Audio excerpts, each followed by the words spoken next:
Welcome to What's for Ramadan? All right, so we're gonna do some enchiladas now. How Right about that? Is your stomach ready for it? Yeah, I'm yeah. still pretty full from the other food. I know. I started getting a little bit full. I was like, okay, yeah. That's good food.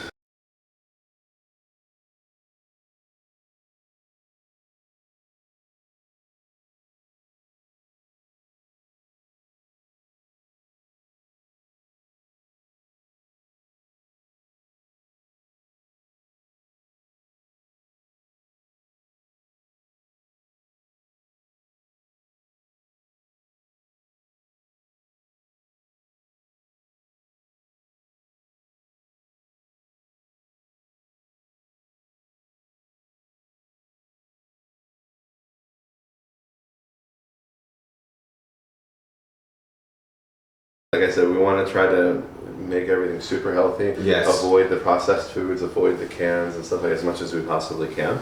And so we're going to actually make our own enchilada sauce. And that's one of the things you look at it. You know, when you look at those ingredients, sometimes it's like 20 ingredients, right? Yes. And we're trying to. And so what we're going to try to do is aim for at least we can get ours down to like 4 or 5. And this is pretty simple. So. So we got red dye 94. Some other things I can't pronounce. So we got this special taco seasoning. So Okay. looks pretty. Yeah, got the Dia de los Muertes on the side. It looks official. So this worked out well with marinated chicken. So hopefully, we'll get the tomato luck here. And the thing I like about like especially cooking from scratch. Yes. It's like it comes out tasting, I think, better. Oh, so much better. So much better, and it's actually once you're done, you're really impressed with yourself. You're kind of like, yeah, I did this. As you can see, I'm just estimating, so do the same at home. Oh, that's what I was going to ask too. When we were on the subject of the religion and stuff like that, because I have questions. Is there a way that you know exactly the direction? It's towards Mecca, but like, how do you know the direction? Compass. Okay. So there's like a degree in like that you guys definitely all go. Okay. And even now, like I mean, back in the day it would be a lot harder. Back in the day we had to look at the sun. Oh, really?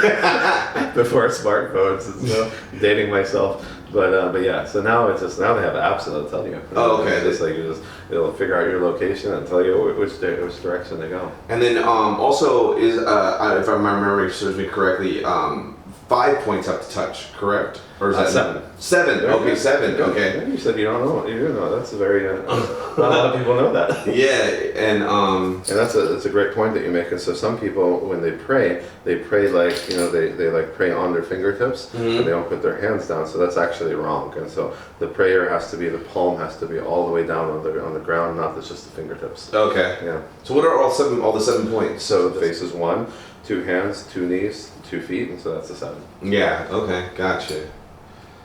Because and then I think I'm trying to think. I'm trying to go back to Miss Raver's class and is she the one that taught you guys that? Yeah, she was the one that like took it upon herself to like. Amazing. Yeah, so it was like I remember that, and I don't know if she said it because like was she a Muslim or she just was her? She was married to one, I think it was. Yeah. And. So she probably converted out. It sounds like she knows. Yeah. She knows that much, and so she probably converted. Boom. So that's just the mixer. So it's just 4 ingredients. So tomato paste, onion, garlic, and taco seasoning. Boom. So that's actually really easy. Yeah. And so we're going to. It's gonna be really easy. It's gonna taste so good. It's gonna be like that's all you had to do. That's all you had to do. That's all we had to do. Because I think cooking is it's intimidating. Yeah. Because then you're like, oh, I don't want to waste money, waste food, and then all of a sudden this is terrible.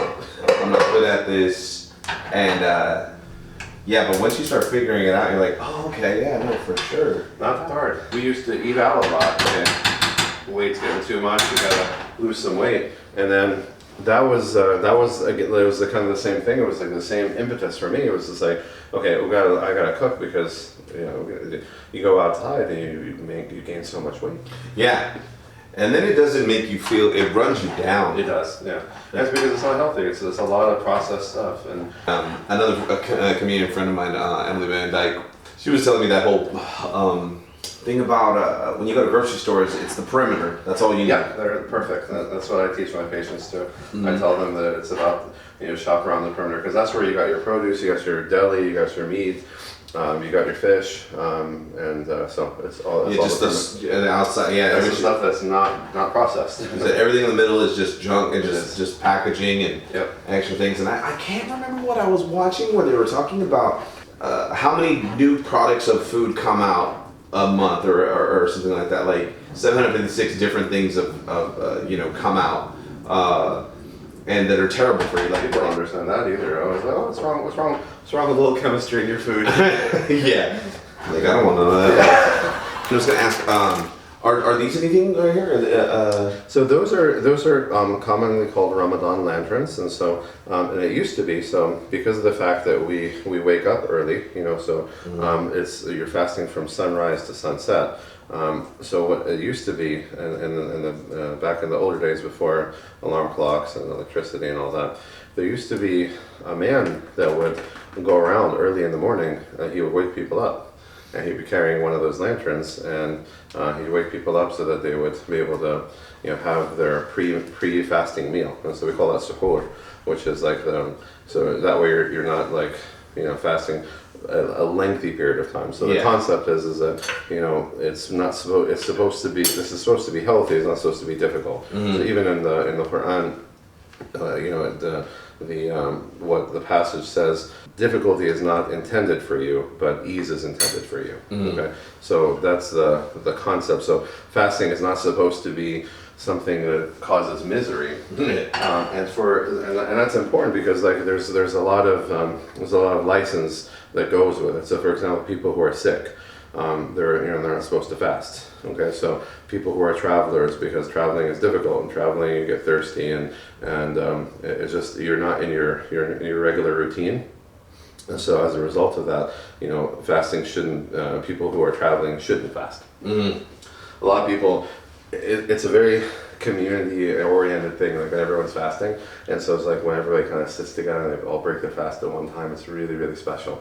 And so it's something I hope you'll try it this Ramadan. Just try it one day, and you just see it just brings so much pleasure, and everybody just being together and just kind of breaking their fast. So it's that spirit of unity. They're all doing the same thing at the same time, and so a lot of people, for example, diabetics, they're like, I don't want to miss out on that. It's so nice. It's so special. And then there's also that component of, I can do it. I'm tough enough.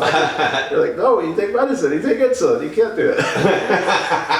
And people would take seizure medications. And so a lot of people are like, so there's a lot of medical problems. And so I used to work in a hospital that was a lot of Muslim people and see a lot of medical problems that happen in Ramadan because of that. Because people, they want to be part of that. And so that's for a lot of people, they're like, oh man, if I had that license, I'd take it, And then they don't realize that how special it is and how wonderful it is. And it's really amazing. By the end of the month, most people don't want it to stop. Most people are like, I wish this could go on all the time, because everybody feels so good. And you think about it, part of it is the fact that you just cleansed your stomach. You've given this massive break to your intestinal system, your gastrointestinal system, that all of a sudden it's not having to process. Because now you look at people today, they don't stop eating. No. Like they wake up and they're munching and then coffee and then all that sugar in the coffee that they drink, and then they go somewhere else and energy drink, and they always got lunch, and they're gonna have a brunch, and they're gonna have dinner, and they got a snack and all the way. Event. Are you crazy?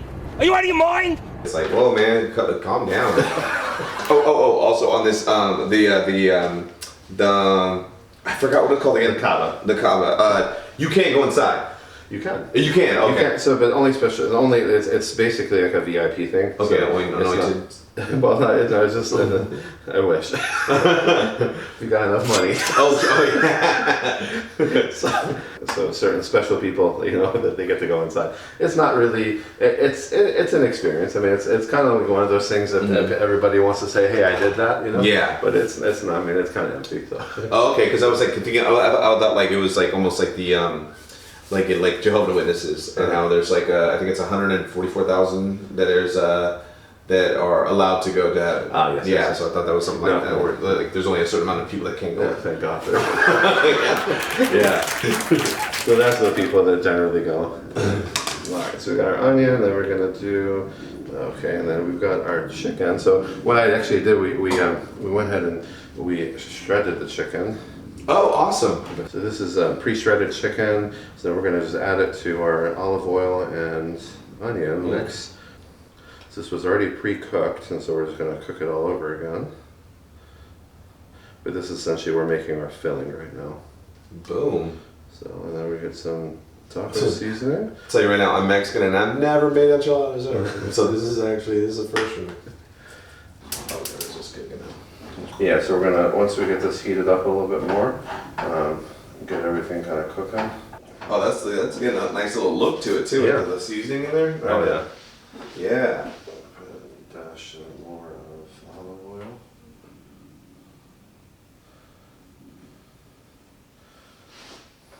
Hopefully that means we're gonna get this one right, since we got the look and the smell right. So. Yeah.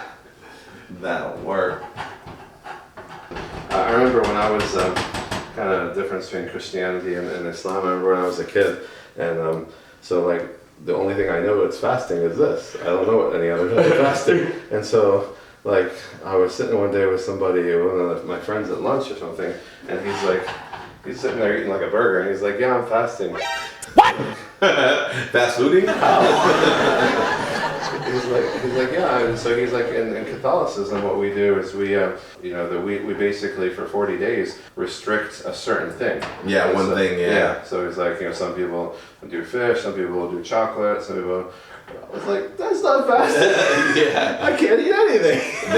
What is it? It's Now we're just gonna add some cheese to this now, and so this will be kind of make it a cheesy interior in addition to the cheesy exterior that we're gonna add later. like, yeah, I wasn't raised with a lot of religion, Yeah. but then later on, like my mom became Christian when I was about to be, I think about 16, 17. But I was already about to be. I was like, hey, you can't be raising me now, and I'm already out the door almost, man.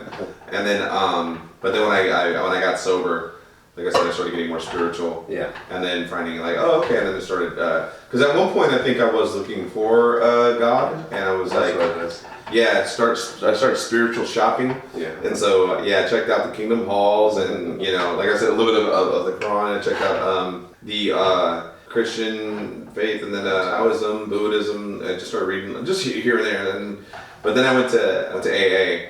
I was like, all right, well, I like this. I like this whole aspect of spirituality and just being a good person, being a good person to other people and to yourself first. You have to respect yourself before you respect anybody else. Yeah. And learn, and it's so weird, man. That book is interesting. Yeah, the 12 steps. Yeah, because it's more of a character building. It is. If anything, and then it's it just really religion. Yeah. No, and it's like it leads you to kind of go in whatever direction is right for you. Yeah, it definitely is. The preamble to finding a spirituality and whatnot. And I was like, oh, okay, this is just spirituality for dummies. So look how that looks great. Yeah, it looks so good. That looks like great filling. Yeah. I would just make this need this. There actually is a recipe that we're gonna make like this. Oh yeah, but with taco chips and so. Oh, nice. Yeah. Yeah, that's just so nice and cheesy, isn't it? All right, so this is our enchilada filling. So our bowl, we get our baking tray. it's got the toast burger. Oh, it does. That's hilarious. I didn't see that. We'll be able to remove the mark. Yeah. So you can see here the mark of our grilled cheese. Our shame. Are you crazy? Alright, and so we're going to start off our bake, and so 350, start, okay. So we'll get our olive oil one more time. Not as much as last time.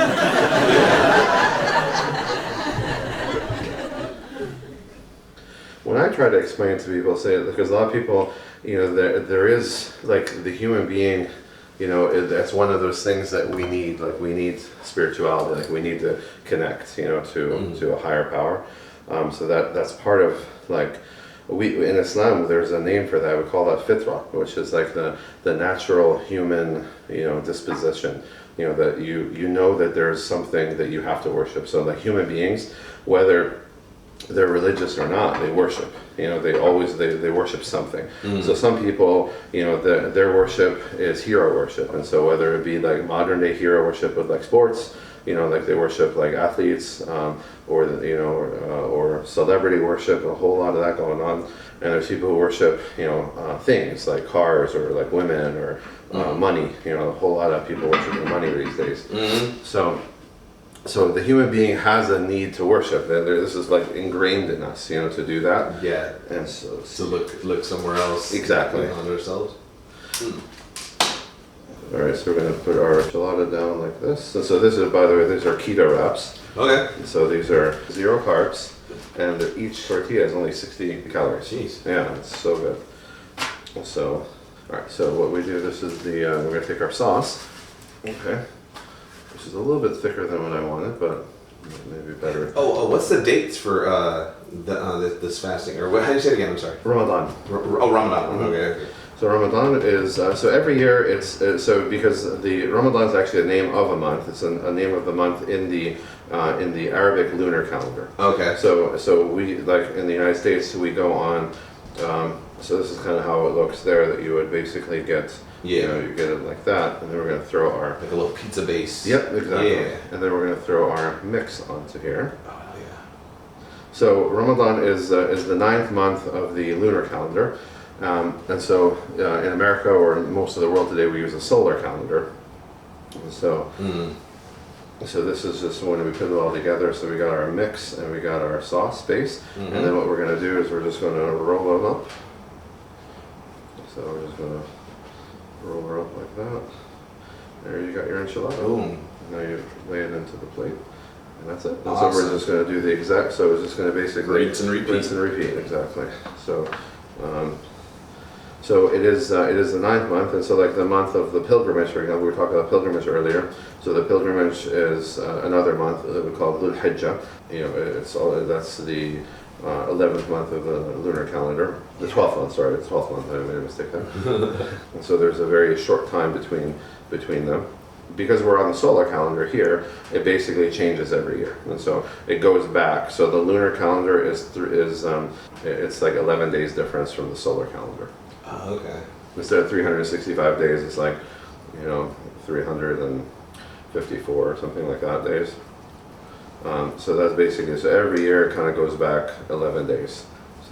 So this year Ramadan will be like it'll probably be like the last day of February, first day of March, approximately. Oh. A lot of people don't understand that concept. They're like, well, how come you guys don't know? Like, we know Christmas, you know, like, 20 years ahead of time. This is always the same day. I was like, well, because the month is based upon the moon, and the moon, you have to sight it. So that's something kind of like it's sort of it's an interesting kind of like yearly controversy that happens with Muslim people in pretty much all around the world, because everybody wants to be like on the same boat. They all want to be like, look, can't we just do this all together? Yeah. You know? But the problem is that the moon, you know, is not necessarily going to be visible in every part of the world at the same time.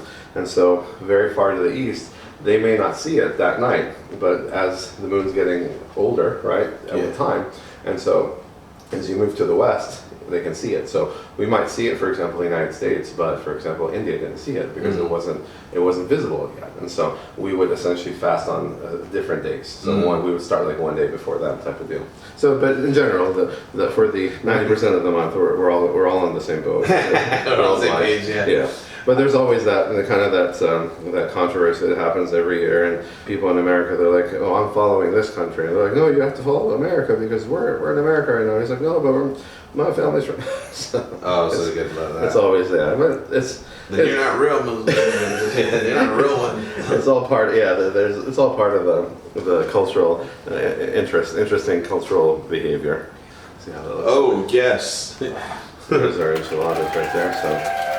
That's awesome. Yeah, so just the type of thing pop. Exactly. So they're nice and full, and so what we're going to do now is we're going to take some of this extra. And so again, this is a little bit more thick than what we wanted. We wanted a little bit more runny, but I actually think that it's still going to come out pretty darn good. Yeah.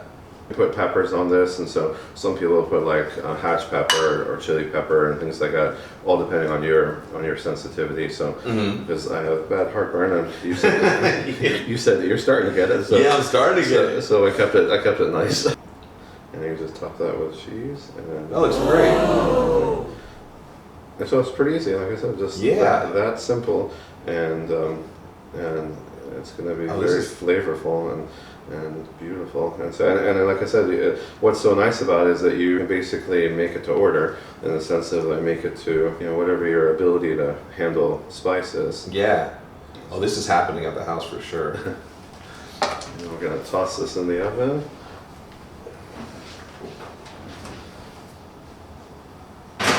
Boom. And it doesn't cook for long, and so this one is basically 10 to 12 minutes. So right at 11, and that is it. We're done with that one. So, Okay. So this 12 minutes from now, we'll be able to taste it. So tell me what you think. Okay, here we go. Ready? Ready. Bismillah. Oh yeah. That'll work. Look, that has some spice to it. It has some spice to it. Yeah. That's just with the taco seasoning. So that's not without chili pepper. That's without chili pepper. Oh yeah. Yeah, that's how you break a fast. This is a unique way to break. Followers of this channel are going to become big. I'm eating Mexican next Ramadan. Yeah, bro.